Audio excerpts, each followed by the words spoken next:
Hello, everyone, and thanks for joining us for this month's Strengthening Families Networking webinar. My name is Kaylin O'Connor from the Center for the Study of Social Policy. Happy to have you with us. We have a lot of great material to share today, so I'm going to jump right in, even though we can see the numbers are still climbing. People are coming in, but we'll jump right in. Today, I'll be sharing some updates from the Center for the Study of Social Policy, and my colleague Martha Reeder will share updates from the National Alliance of Children's Trust and Prevention Funds. And then the majority of our time we'll be hearing from Maureen Durning and Zink, talking about making your training effective and sustainable and sharing a new resource, a book called Strong, Teaching the Strengthening Families Protective Factor Framework to Parents and Professionals. So there's going to be a lot of great information to share. Your questions and comments are welcome as always. And I'm going to get us into some updates from CSSP. So just for anyone who's new to these webinars, we issue an open invitation to this monthly event. Anyone who's using the Protective Factors Framework or coordinating Strengthening Families efforts is welcome. You're always welcome to share it with colleagues if a topic is of particular interest to them. And it's just an open invitation. We jointly convene these with the Alliance of Children's Trust and Prevention Funds and coordinate different topics and guest speakers each month. All of the recordings and materials from these webinars are posted at a Google site maintained by the Alliance.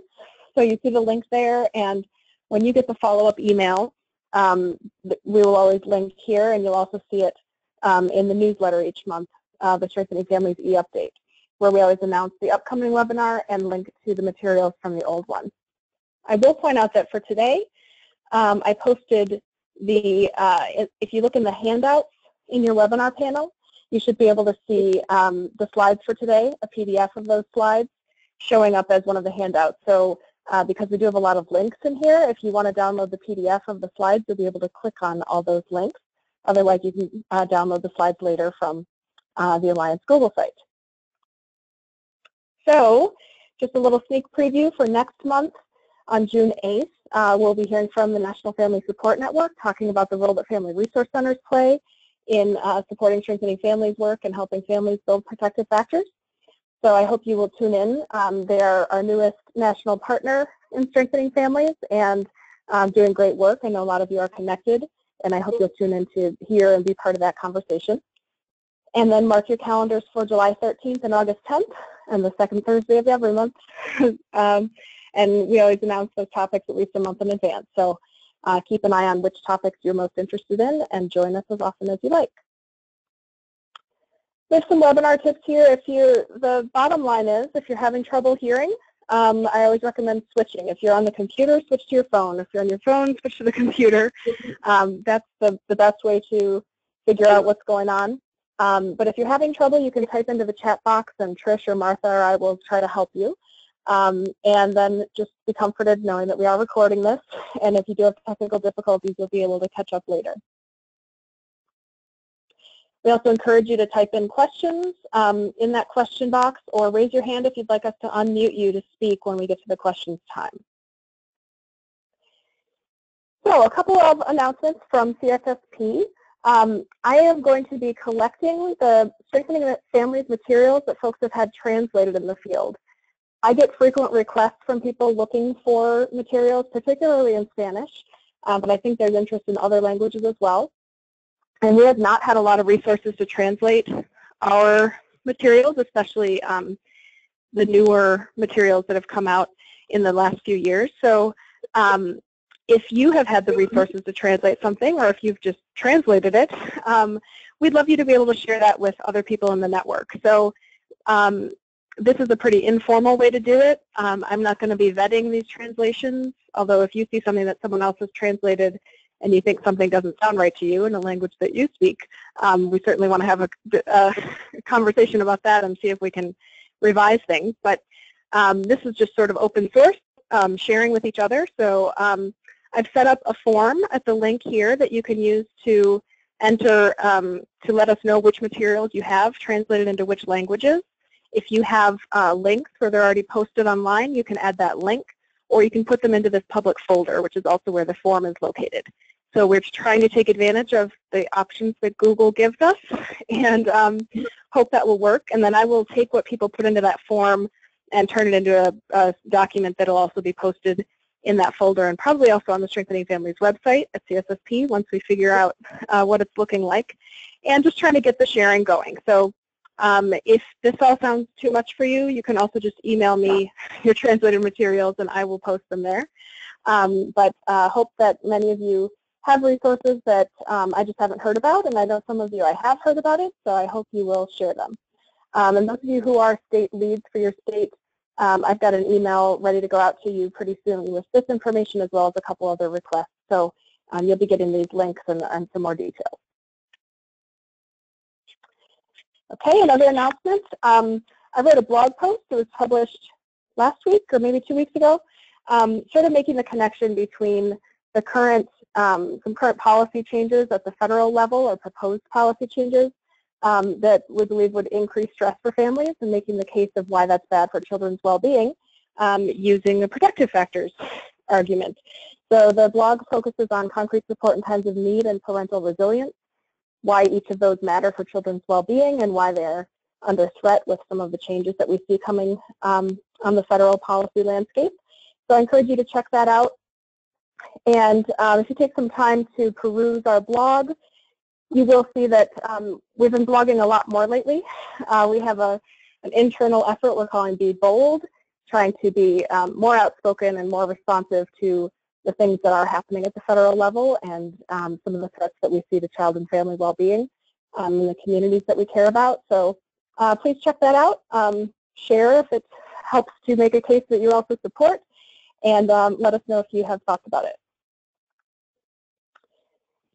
Also wanted to share the second part in a two-part series of podcasts from the Children's Bureau came out. So you can now see part 1 and part 2 of the webinar. I kept the cool graphic I had shared last month where to point out that if you click on these links for part 1 and part 2, there's a big listen button at the top that is actually, will just read the page you're on to you. It won't play the podcast. So click further down on the podcast itself, and you'll hear a conversation about, part 1 is about the protective factors and how people use them and why they matter, and part 2 is really about how Arlington County, Virginia has implemented a protective factors approach throughout their Division of Child and Family Services. If any of you were on, or sorry, if you missed the webinar last month, you may not have heard about this excellent short film, or you may have been on the webinar but not gotten to watch the film itself yet. I really encourage you to watch this 9.5-minute video, an unlikely partnership, strengthening families touched by incarceration, about the work going on in Washington State. It really is a fantastic video, a great way to demonstrate what we mean when we talk about really focusing on family strength and looking at children's well-being as we consider how to help their parents. So check that out if you haven't already. And I have a lot of announcements today, rushing through them a little bit because I don't want to take too much time. My colleagues at CSSP have been providing technical assistance to a program called Building Neighborhood Capacity over the past 4 years. That federal program just wrapped up, and so reflecting on that, we just released 4 issue briefs, which I think could be really relevant to some of the work that you all are doing in your communities. So one is about developing local knowledge to inform action, one about learning by doing, one about working across differences in race, class, and power, and one about linking neighborhood and city level change strategies. So there's a blog post sort of summarizing all of that, links to each of the briefs, and I hope some of you will find that useful in your work. My final announcement, you may have heard this from other channels, but just want to make sure folks know the American Academy of Pediatrics is looking for pediatric practices around the country to participate in a project around improving screening, connections with families, and referral networks. So if you know of pediatricians or practices in your state or community who are really interested in working more closely with families and improving the referral networks that they refer folks into, please consider submitting an application. They're due next week, so move on that if you're interested, and the link is there. And if you need the link, you can just send me an email and we'll get it to you. Okay, my colleague Martha is going to share some updates from the National Alliance of Children's Trust Funds. Thank you, Kaylin. Good afternoon, everyone. I'm just here to bring you a few announcements from the Alliance, and we can go to the next slide. Just an update on our training of trainers around the protective factors framework. Then we have had some wonderful trainings already this spring, and the one that we actually have some training slots available in is not until September. It's in Kenosha, Wisconsin, and I'll give you a little update on where we've been. We've been in Oklahoma City. We've also been in Sacramento, California. We have a training in a couple of weeks in Medford, Oregon, and then one in Petoskey, Michigan, and one in Denver, Colorado. So our training team has been really busy, and there may be additional trainings this summer, but right now, after June, we have a little hiatus until September. So I'll keep you posted if you're interested. We're also going to be hosting a Spanish-English bilingual training of trainers in early 2018. The key to hosting this training is to get the Spanish translation finished before we do that. So we're in the process of doing that right now. And we'll have our bilingual training of trainers sometime after that. And so if you are interested in participating in that, I will have more information in the next couple of months. So we have an ongoing system of supports for our trainers. We have a password-protected site where there are comprehensive training materials, a closed Facebook group where our trainers can connect with each other. We have quarterly networking calls and trainer workshops where we help support the training skills of our trainers. And we are supporting a large and growing network of trainers across the nation. If you can move to the next slide, I'll just give you a little idea of the trainers that we have and where they are. By the end of this summer, we will have more than 700 trainers. So it really is a great network that supports each other and that we work to support. Can we go to the next slide, please? This is just our training class in Sacramento and in Oklahoma City. Great groups of folks. Let's go to the next slide. I want to share with you briefly about another training that we have at the Alliance called Strategic Sharing, and it comes from Casey Family Programs, and our Meryl Levine from the Alliance does this training with a parent partner, and really it is designed to help parents who want to use their own life stories in a meaningful and powerful way in order to influence policy and practice. And so that is, we've been doing that in several locations. Can we go to the next slide? You'll see in your handouts that I have given you a handout that kind of tells you a little bit about some of the learning objectives and the purpose for these trainings. And what you see on this slide is some of the birth parent national network parents who have gone through the strategic sharing training who are giving congressional testimonies. And so, you know, it really helps prepare them for sharing their story in a powerful way. Can we look to the next slide? Here are some of the goals that happen, and I have done a lot of looking at this training. It really is wonderful. I've used it with our Parent Partnership Council as well, and had some great techniques and strategies for helping parents think through what is the most powerful way, the most effective way to share their stories. Let's look at the next one. And these are really the facts that stories are memorable. They put a human face on the issues we're concerned about. They inspire us to action. And all of these other issues that we're looking at, that our own personal stories are very important, and knowing how to shape those and share those in a way that many times if you don't know what you're doing and you try to share your story, you can re-traumatize those who are trying to share. So this really helps protect the parent from sharing things that should be safe and it should be effective, and it empowers them to continue and use their life experiences and wisdom to share that in a way that will be effective in making changes. So if you have interest in strategic sharing, I think there's one more slide. There's more information on our website, and here's Meryl's email address, and we would love to hear from you. And that's all I have today, Kaylin. Great. Thank you, Martha. Great information. So with those updates, we're going to head into our main content for today. I'm very pleased that we have two of our favorite trainers out there. Jane Zink and Maureen Durning are with us. And I need to make sure that I'm going to unmute. There you go. And we will hear a lot about the work that you guys have been doing in Idaho and what you're able to share with people.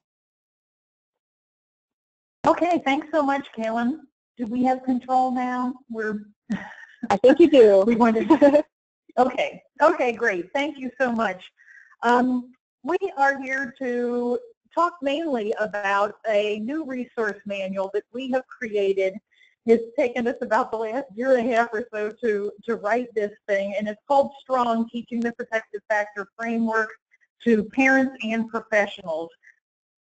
One of the reasons why we decided to create this is that in our quest to continue to spread the good news about strengthening families in all the various and sundry different sectors that we work with, is that we started to realize some basic principles about training, and we felt like today on this webinar we can share some of those principles so that in whatever venue you're training in, you could use the principles, but also we can give you some of the real nitty-gritty details about our manual and why we wrote it and what's actually in it.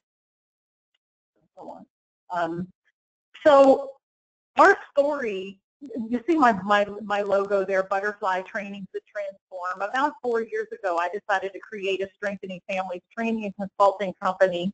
And my story is very much like this butterfly that I came to use as my company name and logo.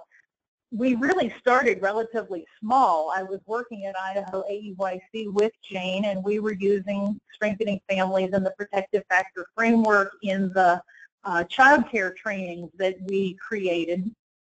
And that's really what I thought Strengthening Families was all about back then. I thought it was relatively small, good to use with child care providers, and we were really focused here in Idaho. And then gradually we came to realize, or I came to realize, that the Protective Factor Framework can be transformative and can really change the way we look at the world and everything we do in the world.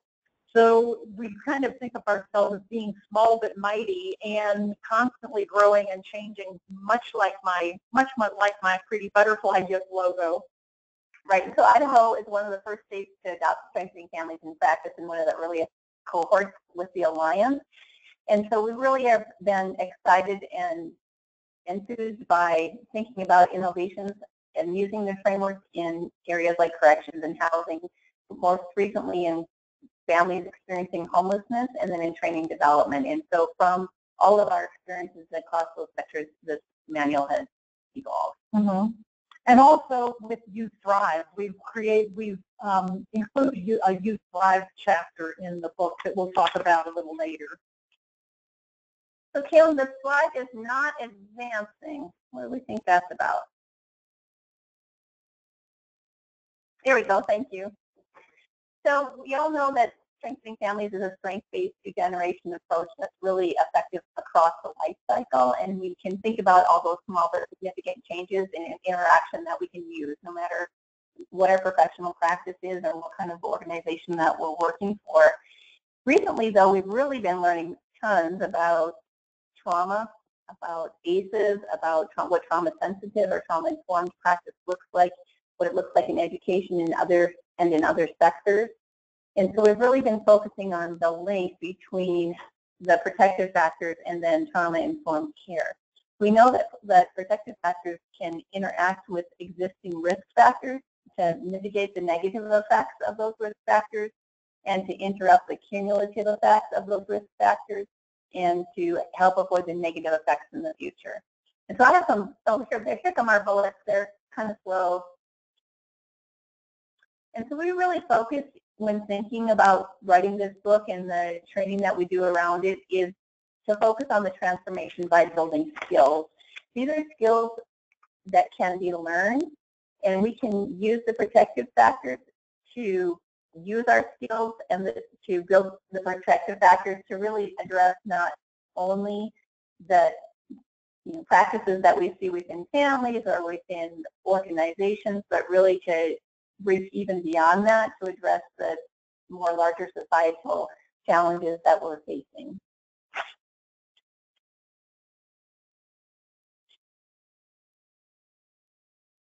So when we thought about what kind of a resources we wanted to create that would be most valuable to the people that we've met across the country, when we did large scale trainings that really focused on the curriculum that was 17 hours and it focused on kind of that length of time, we'd often have people say, well, I don't have time to do 17 hours of training. Like I only have 1 hour once a month, or I only have a short opportunity while I'm working with parents in this particular setting. So we really began to think more expansively about the kind of resources we wanted to create. We really thought of the analogy of a cookbook.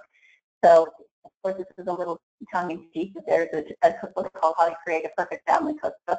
And when we're thinking about what really makes a good cookbook, we thought, well, if the cookbook is inspiring, has an inspiration in it, has sound advice, it is imaginative, a friendly, capable voice, there's no intimidation or condescension, and the recipes have to work. And so really that was kind of the framework when we're thinking about what to include in this resource and what not to include. And again, the focus on flexibility and on skill building. And one of the things that I came across a while ago is as a trainer, and particularly as a trainer of the protective factor framework, is that I call them my 3 Ps: personal, practical, progressive. These trainings have to be personal because if nothing else, we cannot teach what we don't know. So if we don't come into all of our training situations with the idea that we are not an expert on this, we can't teach what you don't know, and that we're a collaborator with the trainees more than we are an expert. Practical. We have to have trainings that have good practical action plans built into every lesson plan so that people go out of the room knowing that there's something they can do today, tomorrow, and all of their work-related activities or their parenting activities if we're working with a parent group. And progressive. If nothing else, we've learned that one training is not enough. You have to get in there and have a progression of skills. The other thing that we see is there's also a progression if you're working particularly with a parent group or really with any group. There's a progression of a relationship building that happens between the trainee and the participants. And the trainings get more effective as the progression happens. We really see this when we do parenting groups with women who are incarcerated, that as the trust is being built, the trainings get more effective because the trainees are much more willing to open and very personally talk about the issues that are in their life and the different things that they're learning that they can do to use everyday actions to build the protective factors in their families. So this is the structure that we have for the book. Like I said, the book is called Strong, and the first section of the book is an introduction section where we go into the training essentials. The idea of this is that we do train the trainers on the use of this manual, but if somebody would buy the manual and not be part of a Train the Trainer event, then at least they would have the training essentials written down clearly in the book. So the first section is about the Center for the Study of Social Policy and the all of the background information about strengthening families, where it came from, what the protective factors are, and a definition of each one. Then the other essentials that are important for this training, for this manual, is that all of the lesson plans are based on David Folker's experiential learning cycle, and we have another slide later where we can talk about that. And the third one is John Medina's Brain Rules. If you've never read John Medina's Brain Rules, go out and get it right away because it's absolutely wonderful. He talks about how important it is for us to teach in the way that brains are meant to learn. And so we reference the brain rules, and all of the lesson plans incorporate those brain rules. The next section of the book is 6 chapters that we call the deep dive. There's one chapter that's called Getting Started, and it's the background lesson plan about the introduction of the Strengthening Families Protective Factor Framework. And then there's 6 chapters, one for each of the protective factors. There's about 10 lesson plans in each of the chapters. And the lesson plans are, well, they're written to be very flexible. They would take at least 30 minutes per lesson plan, and some would take longer than that. And of course, as trainers, you know, it depends really on the group, on the setting, and how much time you have. Each lesson plan processes in 2 or 3 different ways. It was really important. That was one of the reasons why Jane and I decided to write this, because we started to realize some of the lesson plans that we did earlier were written strictly for professionals who were working with families, but if you were doing a group directly with families, the lessons didn't really work quite right. So we made sure that all of these lesson plans have processing questions, some of them that are geared directly for parents and some of them who are geared for professionals. And then a few of the lesson plans in there target programs as opposed to individuals. So those lesson plans are broken out a little bit differently, and you know, so that if you're working with just professionals and not directly with parents, some of the lesson plans wouldn't apply. We also made sure that those who are working with youth, we just did a training recently with the Juvenile Correction Center in St. Anthony, Idaho, and so we wanted to put in a chapter about Youth Thrive and how you could easily adapt some of the questions and some of the lesson plans if you're working with a youth audience, or with people who are, if you're either working with youth directly or if you're working with professionals or parents who have young people in their audience. Okay, so with CSSP, again, is the backbone for the book, and the materials that we create, of course, are designed to complement all the existing resources that are available through the center. We really wanted to make sure that this resource was adaptable for any setting, so it can be used if you have courses that you're designing, a parenting course or a professional development course for staff meetings, to be used in coaching and technical assistance opportunities with other professionals. If you're doing an education for your board or a community group. And so we really wanted to make it versatile and effective.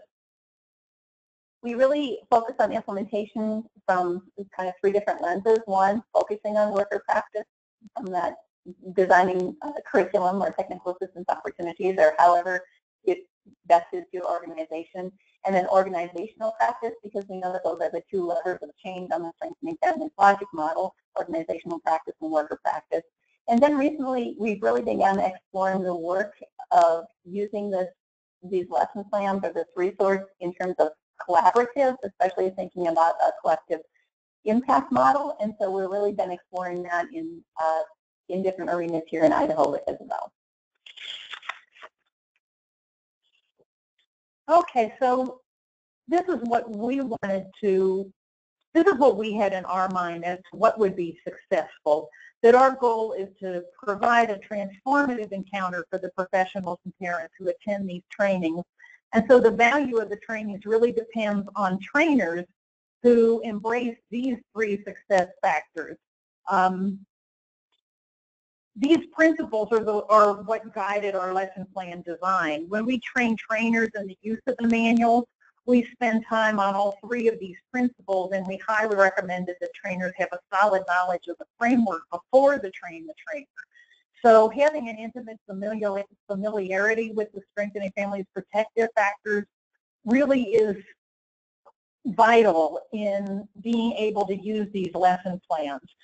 All throughout the lesson plans, we encourage the trainers to constantly go back to those protective factors and constantly reference whatever we're doing in the training to the protective factors and the everyday actions that support them. The second success factor is faith in the experiential learning cycle. In order to reach all the training participants, you really need to follow the lesson plan design. It's a simple 4-part design, but if you start to leave out sections, then it can negatively impact the power of the training. And the third part is the appreciation of brain science. That brain science informs the training delivery and connects the dots between brain development, stress, trauma, ACEs, and the healing power of the protective factors. So this is a little graphic that shows what the experiential learning cycle that we're talking about, what shows what it actually is. This, it starts with an experience, you do something, and then you share, you process, analyze that experience. That's the reflection part. And then you leave that experience and take your experience out into the real world, generalize. You connect the experience to real world examples. And then so important is you apply what you've learned to similar or different situations and you practice. When we do train the trainers, we make sure that everybody gets up on their feet and has to actually present a lesson plan as in a safe and fun setting, just to make sure that the trainers have the experience of going through all parts of the experiential learning cycle. One of the other things about the ELC is that it increases versatility and usability, and that using this cycle can carry even inexperienced trainers. The lesson plans are written in such a way that there's pertinent questions in each section that can guide you through and help a trainer to become successful. They usually start with more general and you move to more complex lessons, or the experience will start from less personal and then move to more personal. The main thing of this that I like to think about it is you do something, then what did you do, so what, and now what? And it's that now what that often gets left off of trainings because trainers run out of time. Okay, I think we can move on. Okay, so we really focus, again, in name of flexibility. We really wanted people to be able to use the book like a cookbook, to create a curriculum to mix and match any of these lesson plans for any audience, for any objective, for a particular setting, for the time frame that they had, and to focus on as many or as few protective factors as appropriate. In our training experience, we often had people say, you know, I have 10 parents and I get to see them for 3 days every 3 months, or I have just a staff meeting, or I just want to onboard my new employees, or whatever the many situations that we face. And so we're really thinking of ways to make this easier and more usable. I mean, the knowledge is only great if it gets used. And so this is a class, Strong Parents, Strong Families, that I've taught many times with incarcerated women here in Idaho. We need 10 weeks for 1.5 hours, and this is the menu. This is the curriculum that we use over the course of those 10 weeks. And we designed this curriculum to kind of start with lessons that require less of a relationship, and then have, you know, as we proceed through the class, we enter into a relationship with each other. We are trusting and caring and respectful and honoring each other, and we can kind of dive a little deeper into more complex and more personal types of lesson plans. And they also move kind of from less introspective. It doesn't require a lot of introspection on the part of the participants early, but then by the end of the 10 weeks, we are really being introspective about where we've been and what conscious decisions we want to make moving forward, and then how we'll do that. And every lesson plan in the book ends with an action plan, which we call key change or add. And again, in the parenting class at the end of 10 weeks, for example, they have 10 key change add forms, and it really can translate into a nice focus on deciding what to do next. And in that particular setting, when people are incarcerated, they're often sending those ideas out into whoever's taking care of their children while they're not at home, and really working together to kind of build that community that they're going to need when they are released back into the community. Other menus that we have within the book, on our chapter 8 of the book is resources and sample menus. So this is one of the sample menus that's in there. We also have a sample menu which is year-long staff development. So if you're having some sort of monthly training or a lunch and learn or whatever, it's got examples of different lesson plans that would be appropriate for a year-long training design for the staff. This is one of the things that Jane and I have really been working on, and when we consult with different agencies about what we call becoming a Strengthening Families agency, it goes back to that personal, practical, and progressive. It has to be progressive. You have to have these things up, around all the time, and constantly come back to it. So this gives you some ideas. And then we also have another sample menu of a shorter parenting class that is, since so many parents are really focused on the idea of knowledge of parenting and child development and different discipline techniques, we have a shorter menu in there that focuses more on those issues. For me, it's kind of with the hope that maybe if you started with those issues, then you could get into some of the other issues, especially resilience, and I think we have a lot of social emotional competence lesson plans in that menu too.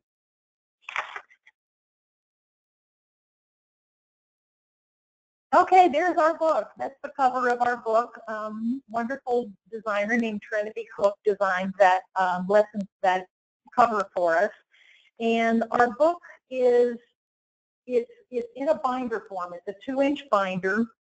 One of the reasons we wanted it to be in a binder is that, you know, as trainers, it's wonderful to be able to have your book open in front of you. It's also nice to be able to take pages out if you want to copy something. It's also nice to be able to put pages in if you want to add whatever of your own resources. We have in the book. The book is it's divided into 8 sections, so there's tabs so that it's easy to find things in the tab section. As we said earlier, there's an introduction section and a table of contents. We can't pull that up. You know, we wanted to show you the table of contents, but technologically, we can't do that. So, and then there's chapters 2 to 6 are the protective factors. Chapter 7 is the Youth Thrive section. And then Chapter 8 has resources and these sample menus. That resource section is a great place. We have a whole list in there of all the different resources that you can find on the CSSP website, and that's a great place if you want to download a bunch of those and punch holes in them and put them in the book. That would be very very applicable way to do things. Each protective factor section includes about 10 lesson plans, and one of the things I wanted to mention about that is that each of the lesson plans, there's sort of a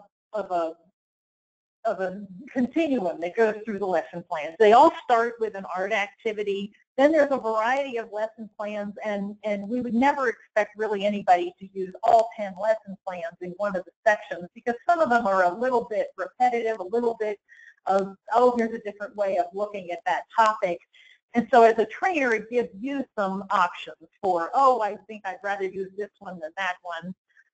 Every lesson, every one of the sections for the protective factors has an application planning section. where we took the everyday action sections for the center from the CSSP website and turned it into an action plan handout where people can look at those everyday actions and actually decide, you know, what am I already doing? What would I like to plan to do?